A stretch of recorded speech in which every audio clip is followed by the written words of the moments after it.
Hey, what's up you guys? Welcome back to Dead Malls, your one home for the comfiest and coziest mall tours, and everything history related. In tonight's episode, after our cozy little stop at the Thunderbird Mall in Virginia, Minnesota, I drove an hour south and through Duluth, across the St. Louis Bay, and into the port city of Superior, Wisconsin, to see the crowning jewel of this Minnesota trip, the mall I'd based the entire trek around. Tonight we'll be taking a look at and telling the story of the Mariner Mall, nowadays renamed to the Mariner Business Center, a facility which is technically no longer open to the public for mall walking anymore, but if you can evade management and office workers, then you can see for yourself how it all 100% still resembles its former mall days, with a vacant liminal expanse of empty old stores from the 80s, stretching out to be the largest we've seen yet this season. So join me today, as after a good night's rest nearby, I walked in bright and early, nervous and a little paranoid at times, but eager to explore and tell the story of the once beautiful and prosperous, but now dead, Mariner Mall. Before we head in though, I want to take a moment and shout out our winner who was able to successfully guess the next mall. Very nice job, Photography Pursuit. If you'd like to have your chance of being shouted out in the next episode, stick around for the next challenge. Anyways, let's dive in here, take a look at, and find out how this forgotten gem of the 80s was left behind. Let's see how the Mariner Mall was doing as of my visit in July of 2024.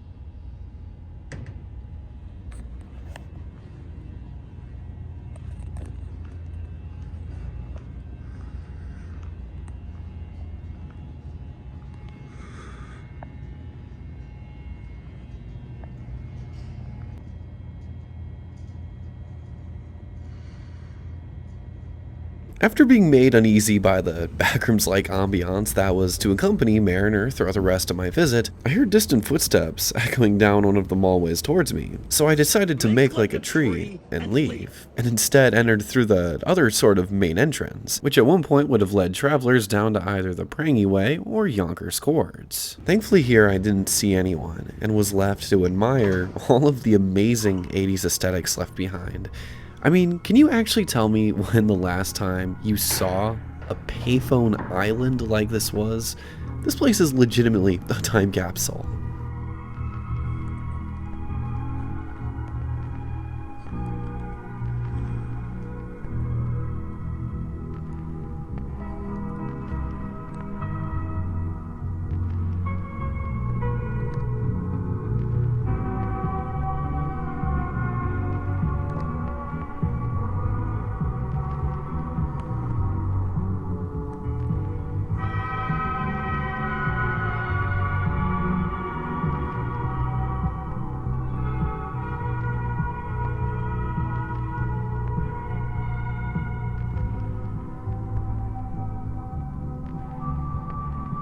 The story of Mariner Mall begins over 46 years ago in the slowly growing port city of Superior, Wisconsin. In 1978, Bill Maddox, owner of Maddox Properties, whom had also constructed an identical-looking mall in Menominee, Wisconsin just years prior, would begin to show interest in a parcel of land along the corners of Hill Avenue and North 28th Street on the south side of Superior. In March of 1979, plans were officially announced, with anchors Prangy's, Prangy Way, and JCPenney, whom were moving from their smaller downtown store. Construction quickly swirled up on the side, as the mall's superstructure took shape over 1979 and into 1980. Originally, Mariner Mall, as it would be called, named after all of the boat traffic its accompanying city was known for, was slated for an opening in August of 1980. However, its opening would be pushed back until September. Even by July of 1980, it was reported that the new mall was over 90% leased, and it wasn't even open yet. Needless to say, developers were optimistic, even if the new mall was strangely located on a small arterial road far from the city's actual suburban retail drag along Highway 35. Its weird location certainly played into its downfall, but let's first see how grand and marvelous this mall once was at one time, and get to its grand opening.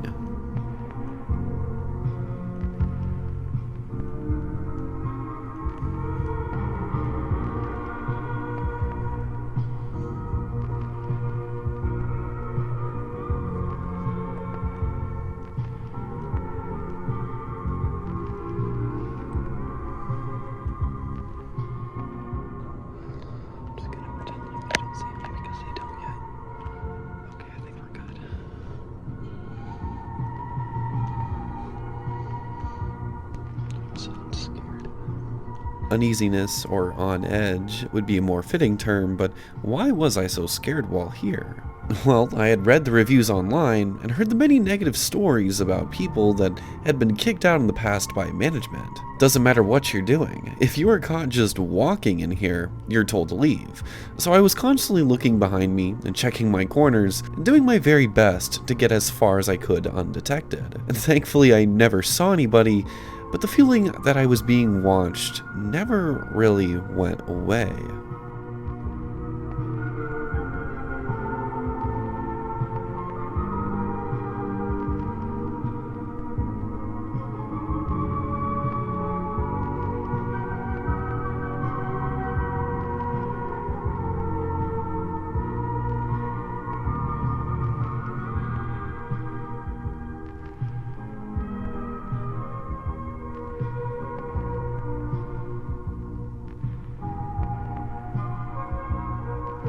On Thursday, September 25th, 1980, the Mariner Mall would officially open its doors to the public, with colorful stores like Braun's, Sales, Walgreens, Regis, Carousel Hot Dogs, which you just saw a second ago, Gordon's Jewelers, Claire's, Superior Savings, and Aladdin's Castle, among others, opening in its halls to light up the structure. To complement these stores, the mall featured the exact looks you still see today, with its drop ceilings, fountains, planters, and fake stained glass skylights wowing thousands of shoppers, who stormed through the halls throughout the mall's first few weeks. At each end of the structure lie three anchors, those being Sheboygan-based Prangies and Prangy Way, who was Prangy's sort of discount department store, and at the other end JCPenney, whom had moved from their downtown location into one that they were touting as 3 times larger and much more modern. In its time, if you can believe it, Mariner Mall was one of the largest retail destinations in all of the city, quickly sporting over 50 stores after its opening. On December 19, 1980, a new 4-screen theaters operated by AMC would open near JCPenney, simply going by the title Mariner 4. And for the rest of the 1980s, Mariner Mall enjoyed opulent days of success. However, these times would sadly not last, as with the 80s coming to an end, so too did Mariner's golden years.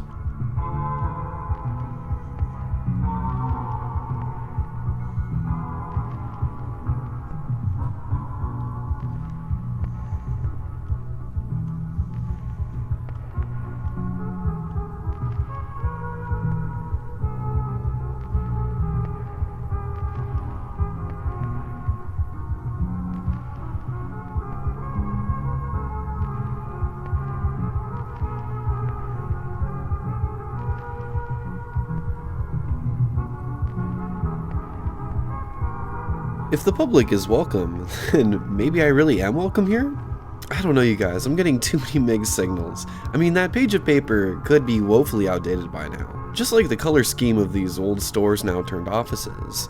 I mean, seriously, when was the last time y'all saw maroon red and hunter green like that? The 90s?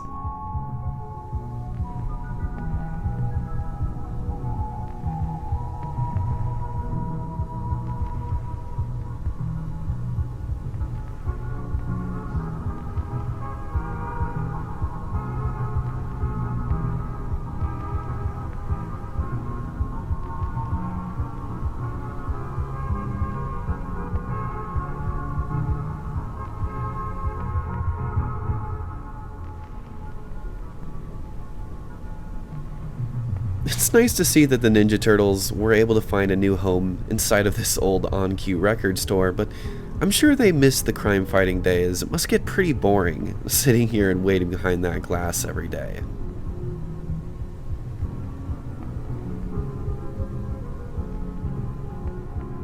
While the novelty of Mariner Mall was surely avid in the 80s, that time, like all time, came and went.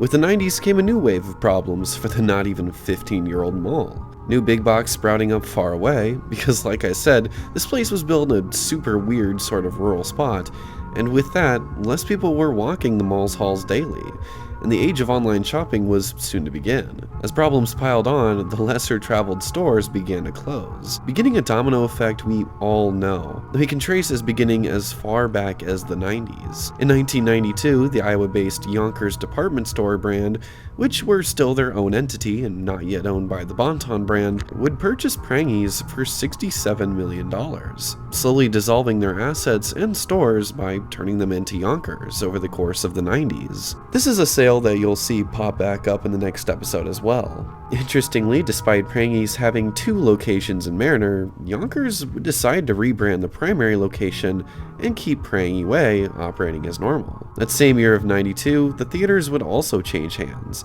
as AMC would sell them to Carmike Cinemas. While Mariner was still holding decently in the mid-90s, it would all come crumbling down by the year 1996.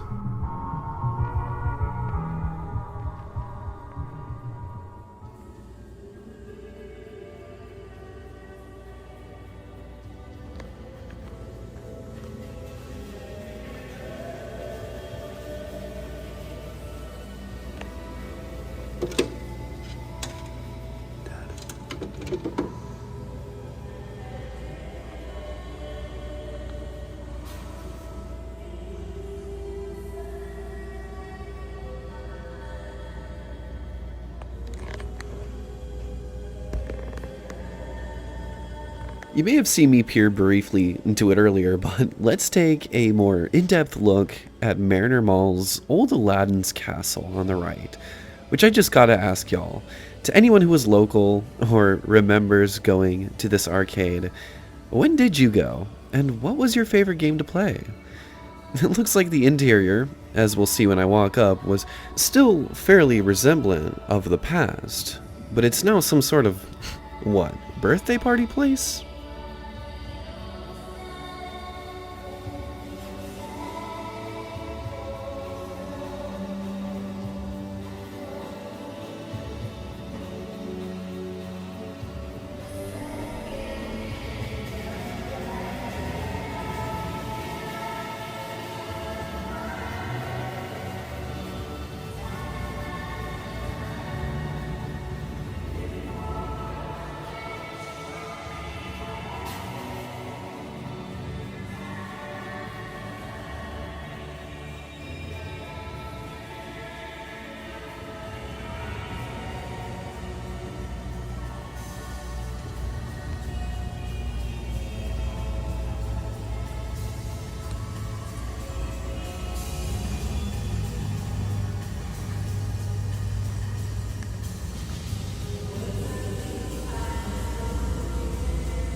I have to respect them though, because while this old fountain might be bone dry and just about the saddest thing around, at least someone is still keeping up with the plants.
In 1995, the mall would be sold to its current owners, St. Cloud Quality Investments. As 1996 came round, several tenants' leases also came due, and many chose not to resign. Several major stores and draws to the mall were lost, and Mariner further lost its prominence.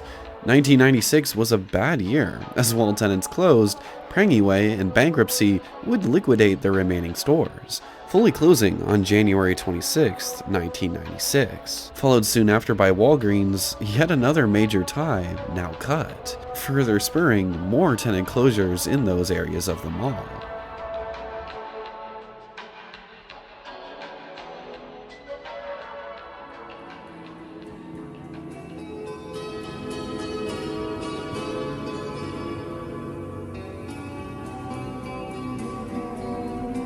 In the latter half of 1998, it was announced that JCPenney would be shuttering several underperforming locations around the country, including the one at Mariner. On January 23, 1999, JCPenney would officially close their doors, leaving the west end of the mall anchorless. The JCPenney space, aside from becoming offices later, was never taken back over by retail. Despite two different home stores moving into the old Prangiway, Mariner was still severely struggling. Perhaps one of its last additions came a year later in the new millennium. In October of 2000, Carmike Cinemas, which had been operating the theaters for several years after AMC, would sell the screens to Cinema Entertainment Corp. Of St. Cloud, Minnesota, whom would begin renovations and expansions.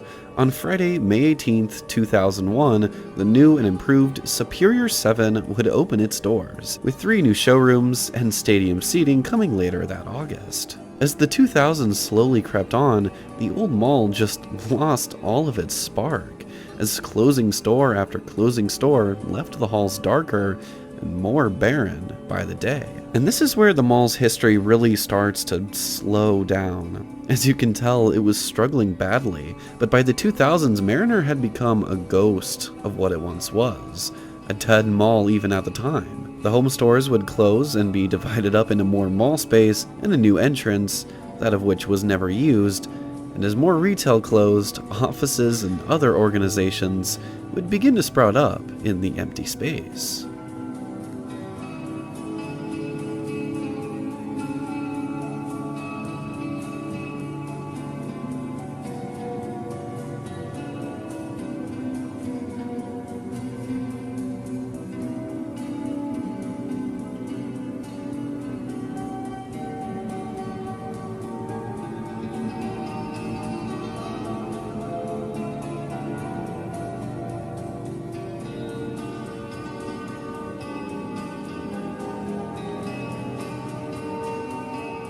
As early as 2010, owners wanted to begin conversion of empty spaces into offices and transition the structure into a business center. However, local management was adamant to keep the structure running as a mall.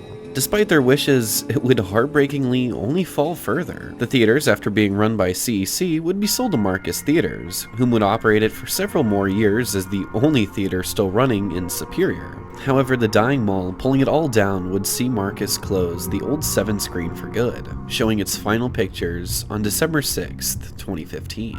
A few years later, and the only remaining stores were Sears Hometown, which had opened in the old Walgreens, and a small thrift store called the Royal Tack. The final nail in the coffin, however, came when Mariner's final major anchor store, Yonkers, closed with all others in 2018. Originally, management was optimistic about getting the space filled.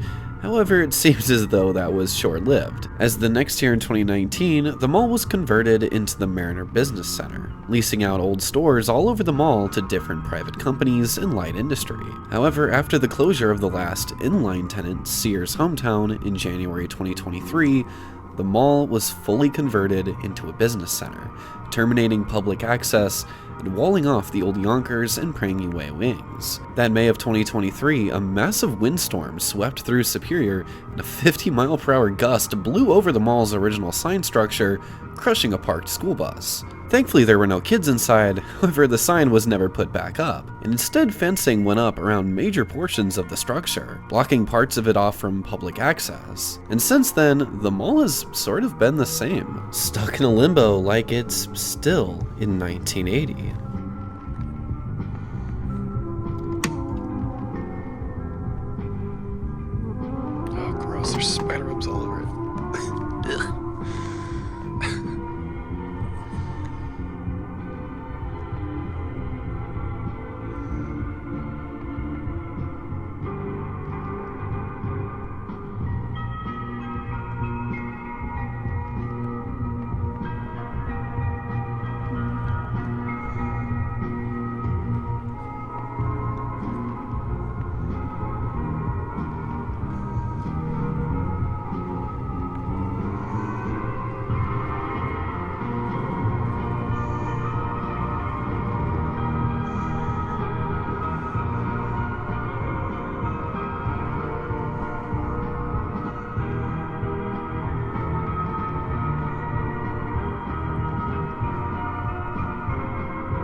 As of doing this voiceover in August of 2025, Mariner Mall, or Business Center, is still open, I guess. Not technically open to the public, but if you can be sneaky, then you too can see what it's like for yourself. To be alone amongst the mirror-covered neon-filled stores from the 80s, still sitting in perfect condition.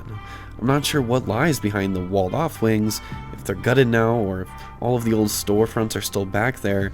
Maybe we'll never know, but I am so glad to have at least gotten this one crossed off the bucket list. If any of you are ever in the area and a big fan of these retro malls, stop by here. It's worth it. Guys, I want to take a moment to thank those of you that have stuck around. If you enjoyed tonight's video, then give it a like and subscribe so that you don't miss out on future Dead Malls episodes. In the next one, join me again as we check out a small but spooky, dark, and never before seen abandoned mall on the coast of Wisconsin. A mall that was standing for so long but is now demolished and just a pile of rubble. Be the first to successfully guess it, and I'll shout you out in the next episode. But until I see y'all then, have yourselves a lovely evening, and peace out guys. See you later.